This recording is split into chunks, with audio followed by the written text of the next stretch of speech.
Hi, my name is Albert Rapp, and in this video I want to show you how you can extract and work with map data from OpenStreetMap. Actually, this video is part of a larger project in which I built a small game with Shiny. This game is very simple and consists of basically on two steps. The first one is that the user gets prompted a street name from a city. In this case that is Ulm, the city I'm living in. And in the second step, the user will then have to try to pinpoint the street on a map. And after the person clicks on the map, the app will show him how close he got to the truth. But the implementation of this Shiny app is done in a separate video. In this video, we really focus on getting the data and working with it. You should definitely check out the other video too, and for your convenience I've put in the link to that video into the description. Now enough said, let's extract data from OpenStreetMap. Alright, I've got my Quarto document set up here and I've already listed the packages that I want to use in this project to extract map data of Ulm from OpenStreetMap.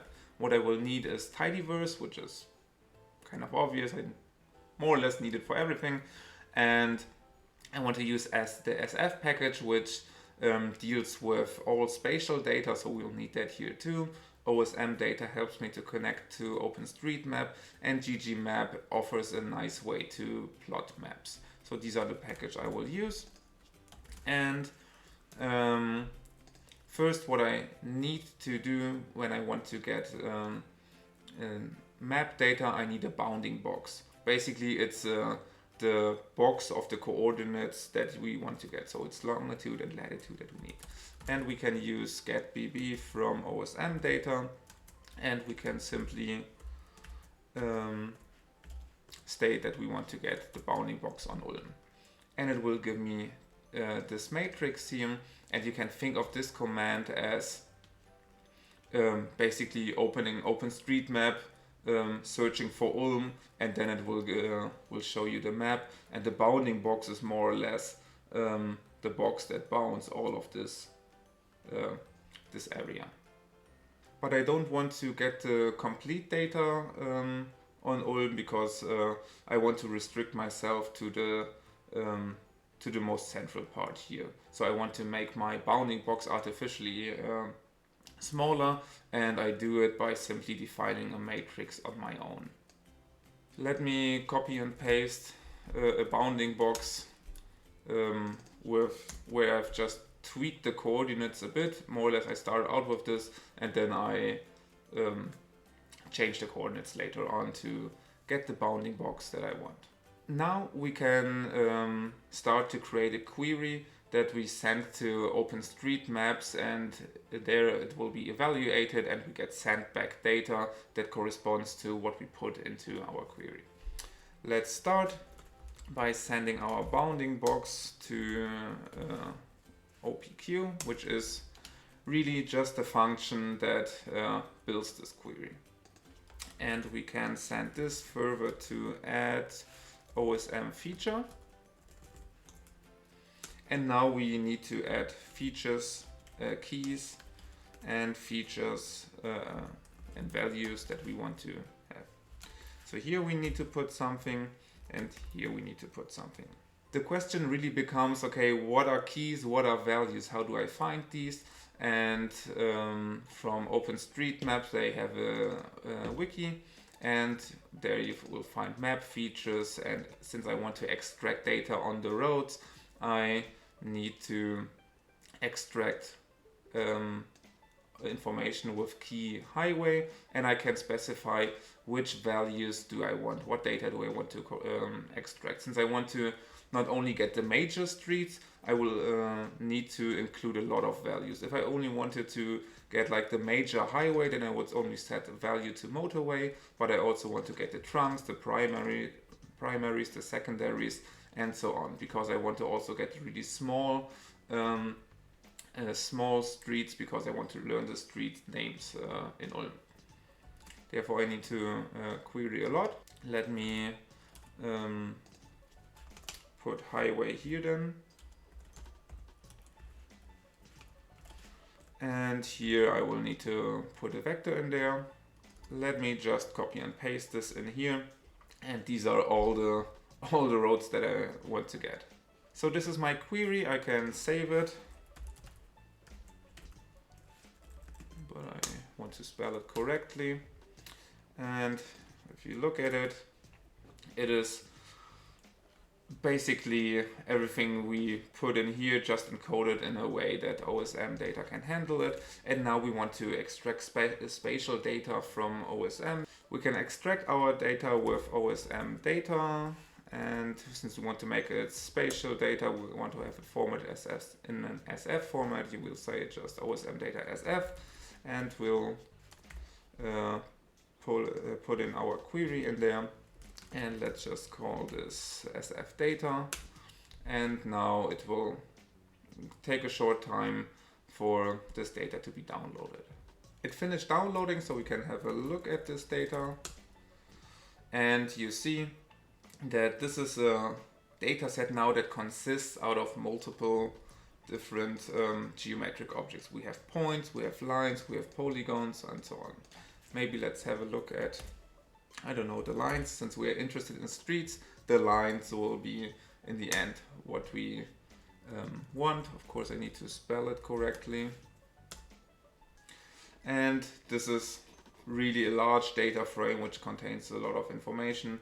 In the end, what we need later on is the geometry for plotting. But of course, the street name is also of interest. But for just the plotting part, we only need the geometry. The names are of interest only later on. So if you look at the map of Ulm, let's do it, because I'm quite sure that you don't necessarily know how Ulm looks on a map. You will see that the boundary of Ulm is quite large, even though my bounding box has kind of goes like this. I still have a lot of map data that I do not want. I have a lot of data on the streets from Neu-Ulm, which is a bit tedious because, for instance, the name, I don't know, really I don't have an example, but I know that there are street names that appear both in Neu-Ulm and both in Ulm. So if I filter my data later on for a street name in Ulm, I may end up catching also a street in Neu-Ulm. So therefore I need to filter my data so that everything here is so that we only use data that is within the boundary of Ulm. And to do it, I know I've extracted data on a square like this. Now what I need is to get this administrative boundary of Ulm and then intersect these two sets. So by the same logic as before, we now need to get the bounding box of Ulm and then create a new query, and then don't use highway as key, but something which corresponds to the administrative boundary. In the end, what we need to do is just adjust our query here. So let's do another query. Let's call it boundary query. And here we need to administrative, and this will be set to boundary. And then we can extract the data, SF data, or let's call it boundary SF data. I mean, all the SF data that we have is about Ulm, so that's kind of a bad name. So let's use boundary instead. Okay, this once again has to download a little bit. Okay, this finished downloading. Let us take a peek into the data. Once again, it consists of multiple different geometries or geometric objects, and this time we want to have a look at the multi-polygons.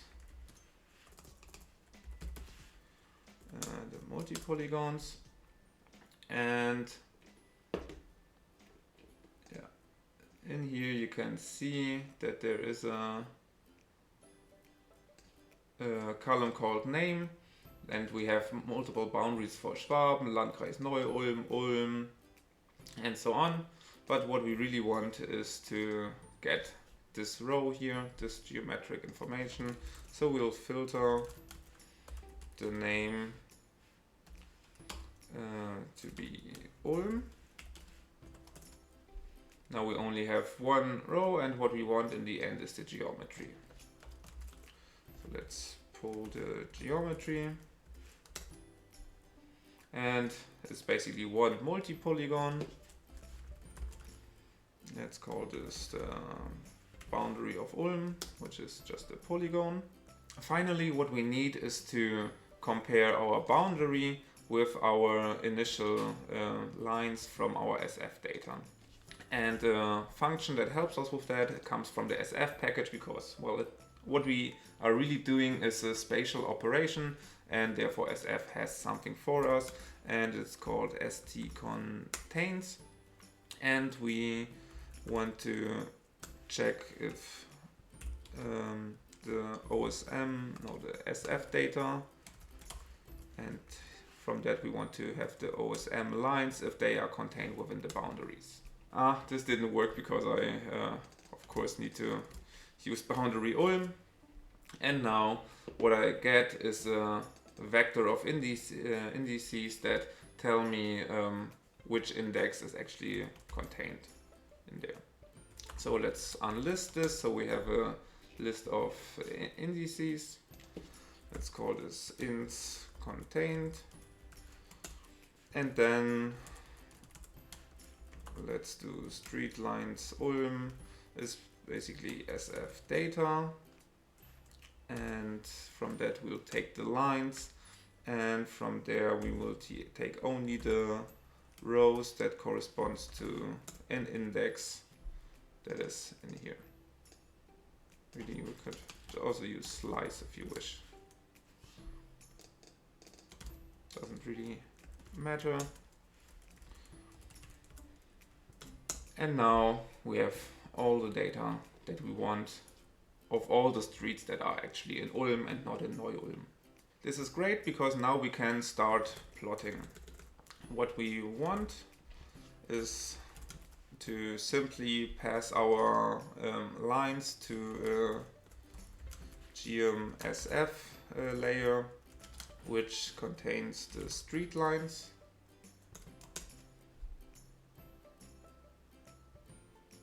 And now there are some warning messages that I have no idea why they appear, but in the end it doesn't matter really, so we'll just ignore them.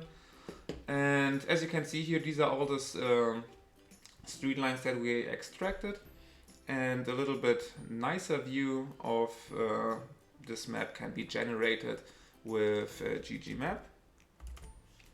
But for ggmap we need a background. Basically, this is why I want to use ggmap, because this can put in a nice image background into the background of this plot, and therefore we need to extract or we need to download the image data first. This is done with getMap. So get map of our bounding box, and we will need to have a map type. Let's see, I always forget which one. We want to have toner background. Let's use this one. Map type is toner background, and let's call this background data. You see, images are downloaded now. These are all PNG files, and now we can't really do anything with this, but ggmap can work with that. So putting this in here and only calling ggmap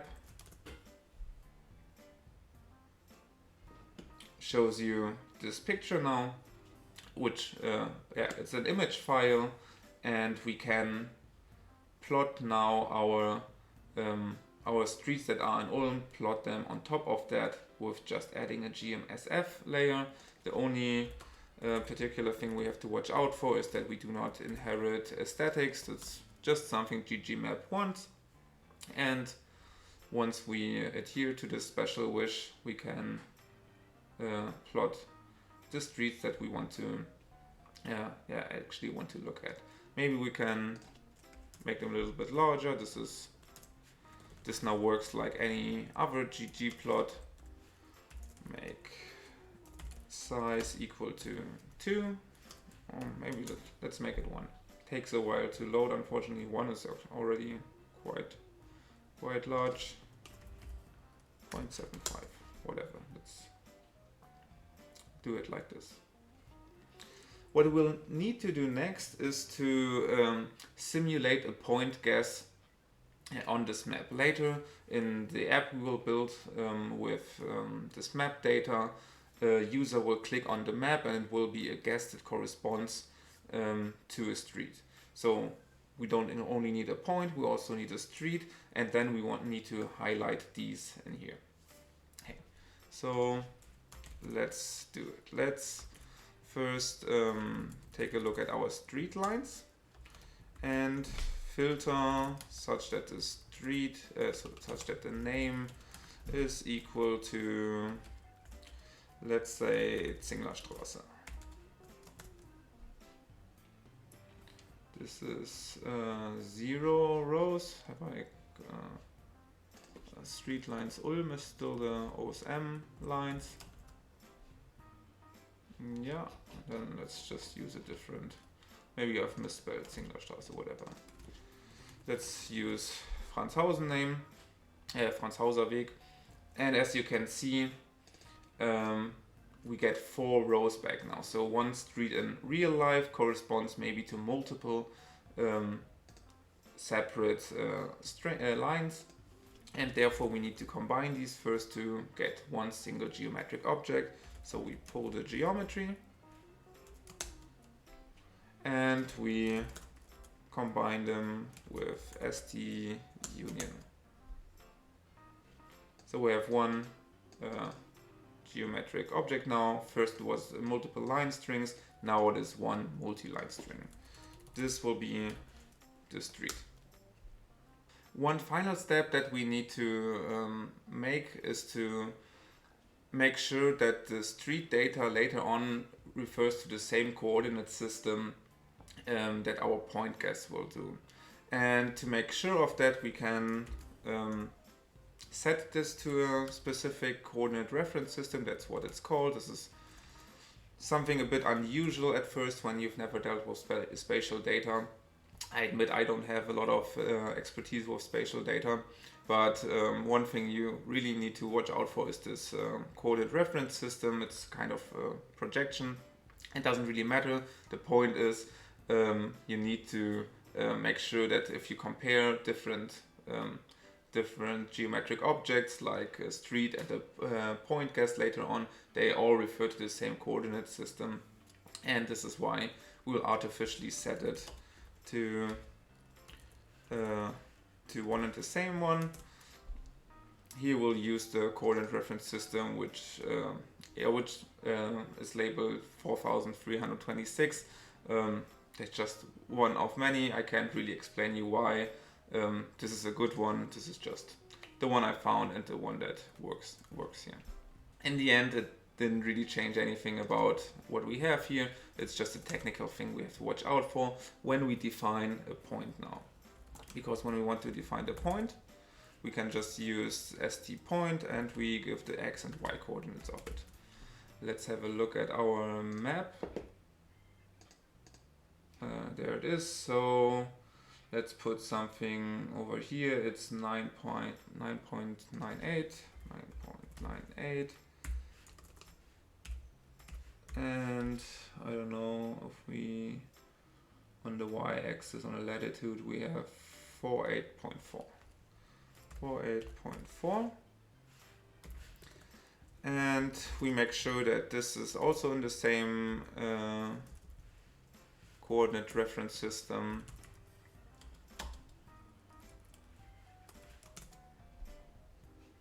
So this is our point. And now we can plot both of these into our map from before. So because they are now geometric sets, we can use GMSF on them as before. only thing we really need is to change the data set, which is point here and here it is street. Maybe let's give this a different colors. Color is red in this case, and in this case as well.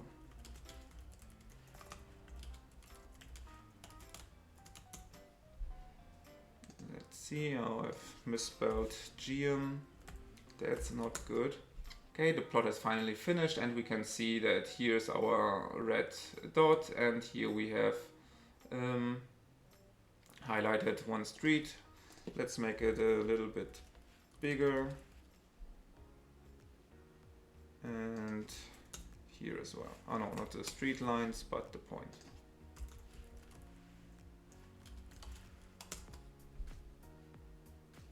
Should look a little bit better, I guess. Or at least it's more visible now, but the point should be larger. Make it to 3. Anyway, now we've learned that we can plot our point and our street line in here. And this already simulates what we want to do in our game later on. There will be a street that you have to find, you will get a name and then you click somewhere and in the end both is highlighted. Also, I would like that the map later on shows the distance, how close your guess came to the truth, and it draws a circle to visualize this distance a little bit more. We first compute the distance via st distance, and since everything is in the same coordinate reference system, we can just put in street and point there and we get a result in meters. So we can save this in a variable. Distance is that, and if we want to generate a circle, we can take the point and buffer it with st buffer, which needs to know how much distance it's supposed to put onto the point, and this will generate a polygon which corresponds to the circle we want to have in the end. So let's save that as a circle, and this circle we can immediately plot into our previous plot by adding another layer. Circle, we'll make it blue. Maybe we'll have let's leave the size like this. And now it's plotting again, getting to work. And this was kind of not a great thing to do because we need to make the filling of this polygon transparent. So let's set this to NA. And there you go. That visualizes how close we came, and maybe a label with the distance there would be also a good thing to do. Annotate. So we'll put a label here, and then we need to put the x and y coordinates that we've defined here. Later on in our app, of course, this needs to come from a point click, but we'll deal with this later on. For now, this is just like a proof of concept, basically what we do here. So we'll paste this together to include a unit measurement in here. So we'll put distance and we'll combine this with meters. And also we need to round this to an integer. And maybe move this up a little bit, so in the end we can still see the red point, but also the label of the distance. This should work now. It only takes a little bit. This concludes my video and I hope that you've enjoyed it. If you don't want to miss out on any of my other content like other videos, blog posts, tweets or whatnot, you can always follow me on Twitter, subscribe to this YouTube channel or sign up for my newsletter. All the links so you know where to find me are in the description. And now enjoy the rest of your day and see you next time.